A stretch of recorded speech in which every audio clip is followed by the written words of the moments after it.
This is a sequel to a video I made about a month ago. It's not mandatory to watch it, but there are a couple themes and ideas you won't necessarily understand unless you watch that first one. Glad you stopped by for breakfast, Jimmy. Oh, excuse me a moment, will you? Hey, Mr. Kent, you're out of Kellogg's cornflakes. Look at the cupboard. There's a spare package. You mean there was a spare package? Well, how about running down the store and picking up another one? Jeepers, we gotta get to the office. There's no time. Who do you think I am, Superman? No. No, I don't think that. Out of Kellogg's cornflakes. Fine host he is.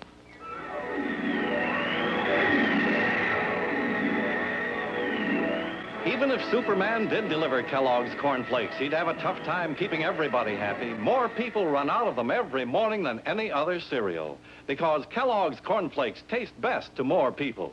Always have, still do. Don't run out at your house. Remember, anytime you buy cereal of any kind, pick up a spare package of Kellogg's cornflakes. Okay, even if that commercial wasn't the greatest thing I'd ever seen, this one line is a perfect explanation of what a modern-day Superman would have to deal with. Even if Superman did deliver Kellogg's cornflakes, he'd have a tough time keeping everybody happy. The deconstruction of Superman would entail deconstructing nearly every superhero trope in the books. Superman is the definitive superhero. I want to talk about a couple of these tropes included in Superman and how Batman vs. Superman, Zack Snyder, Terrio, and the like deal with them. A classic way of deconstruction is showing the unintended consequences of an action that would be generally cliche or expected of a character to do. For example, The Last Jedi does a great job of deconstructing several of the archetypes in characters in Star Wars. For example, Poe rushes in and dozens die. This is an action that is customary for Poe or a character like Poe to do, but the movie showed us the unintended consequences and made it part of Poe's arc to learn how to be a better person than the archetype he was assigned. But Joey, how does this relate to Superman? Well, I'll tell you, Archer, leader of the Gorgonites.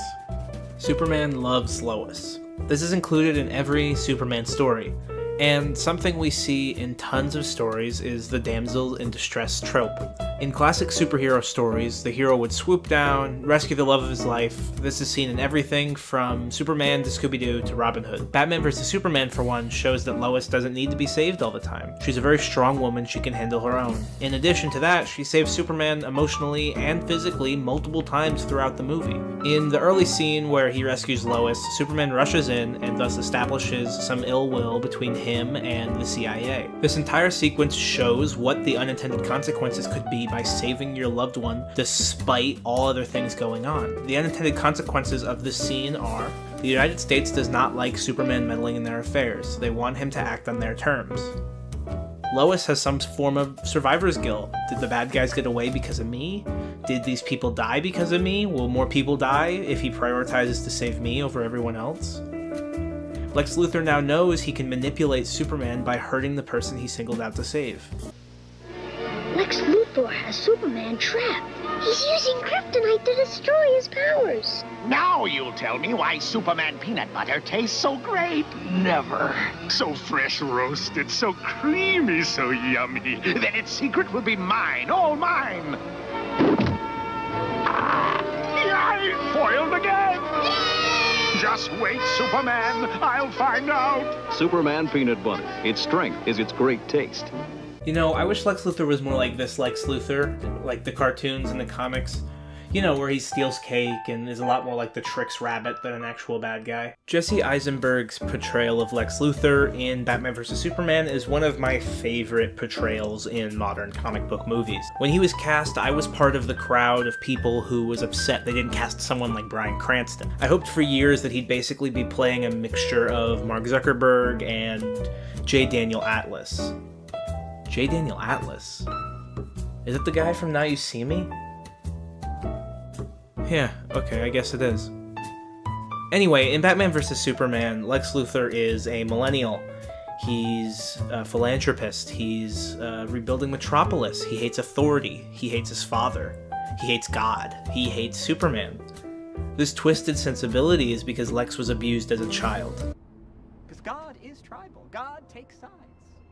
No man in the sky intervened when I was a boy to deliver me from Daddy's fist and abominations.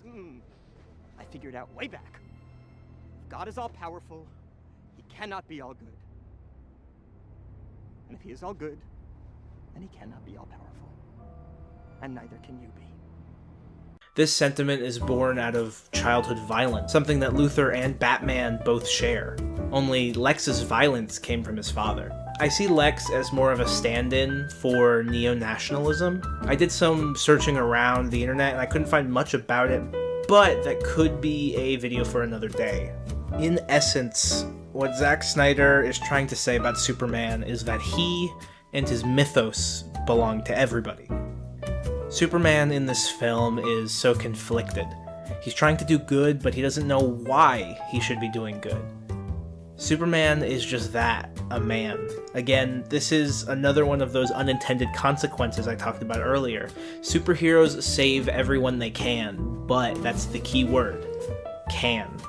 Superman can't save everybody, and thus is ridiculed because he couldn't save this person from a fire, but he could save this person from a flood. Lex Luthor verbally states that theme. Superman has always represented truth and justice in the American way. In the 40s, all of America was rallied against the Nazis. Superman, along with a ton of our other heroes, punched Hitler. It was easy for Superman to represent the American way because the American way was just being the good guy. But as technology and people advance, we quickly are making our way to a form of globalism. How can Superman represent the American way when he's just as internally divided as our country? Our world is plagued with these complex problems that you can't just fly in and punch. Like I talked about in my last video, Snyder is all about myth-making. I personally think that there's a factor of demything Superman in there too. Superman is thought of as this god to the people of Earth, but he wants to show that these ideologies we give Superman are unrealistic for a human being. And while Superman has always been the protector of Earth, he's always been sort of an ambassador for America. Superman realizes that he shouldn't be an American ambassador, and he should become the world's Superman. I mean, America literally shoots a nuke at Superman in the movie. Clark leaves Lois with the words, "This is my world." No, Clark, don't. You are my world. No. What the filmmakers behind Man of Steel and Batman vs. Superman are trying to say is that Superman belongs to everybody. Not just white people, not just Americans, everyone. Making him act on the behalf of America is wrong. Captain America has a similar arc in Winter Soldier leading into Civil War, albeit it's much more about the politics of the countries in that movie, but you get my point. Superman, Clark Kent, is the most human member of the Justice League. His childhood didn't include his father going to prison for a murder he didn't commit, or watching his parents die, or living on a secluded magic island. Clark Kent was raised on a farm. To put it in better words, Superman is Christ.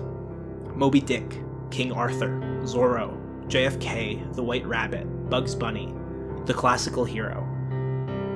While he's existed in many forms over the years, and we've put his ideologies and interpretations over other people throughout history, his ideologies and mythos will exist in infinite forms for the rest of linear time. You can find Superman in everyone. That's because he belongs to everyone. And while Superman's final words are claiming that this is his world, we need to realize this is also ours as well.